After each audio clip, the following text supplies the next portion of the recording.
네, 결국 헌법재판소가 어떤 결정을 내리느냐, 이게 가장 관심일 겁니다. 2004년 노무현 대통령에 대한 탄핵 심판에 참여했던 이상경 전 헌법재판소 재판관 모시고 자세히 여쭤보겠습니다. 네, 어서 오십시오. 예. 재판관님, 박근혜 대통령 오늘 탄핵 소추안이 통과가 됐는데 어떤 느낌이 좀 드셨습니까?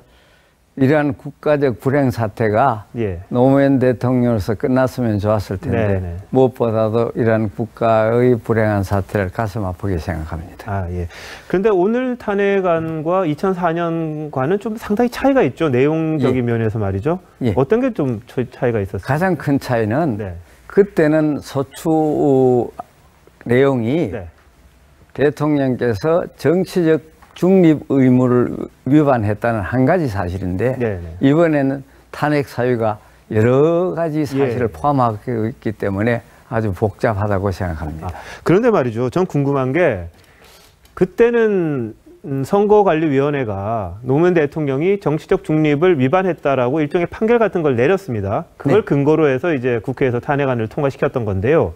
지금은 검찰의 기소를 다른 사람을 하면서 대통령에 대한 부분을 같이 넣었단 말이죠. 그래서 이게 혐의가 있는 상황인데 이걸 가지고 헌법재판소가 이 판단을 해야 되지 않습니까? 지금 단계에서는요. 그럼 어떤 절차를 거치게 되는 건가요? 헌법재판소는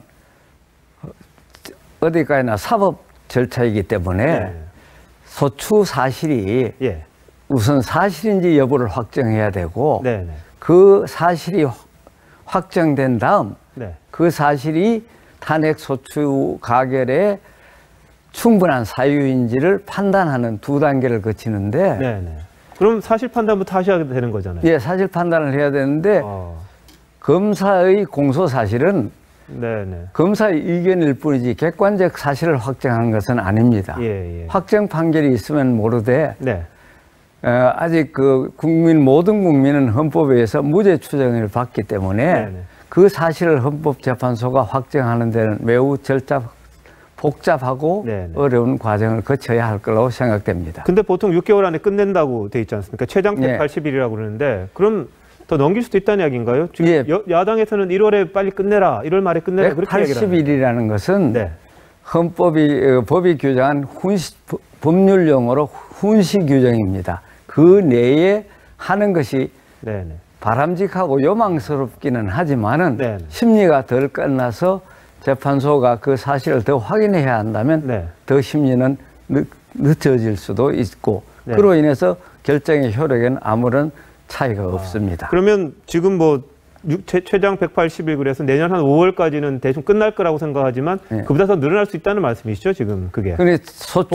소추안의 내용이 노무현 대통령 때는 중립 위반 안 하고 대통령께서도 그 당시 그 사실을 모두 인정했기 때문에 사실 확정이 필요 없었고 법률 판단만 남았는데 이번에는 오히려 사실 확정의 문제가 아주 어려운 과정이 그럼 상당히 시간이 걸린다고 봐야 되겠군요. 그런데 재판관님 결정을 하실 때 여론에 의해서 좀 영향을 많이 받으십니까? 어떠십니까?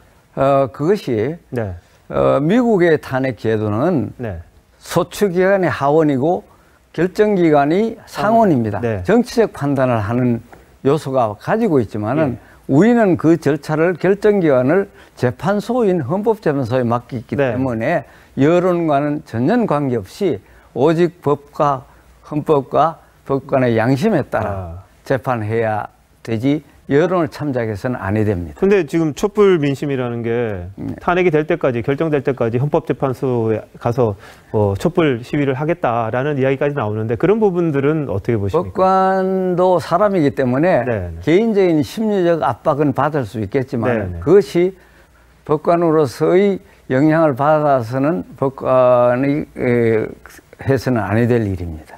네, 알겠습니다. 오늘 여기까지 듣겠습니다. 감사합니다. 감사합니다.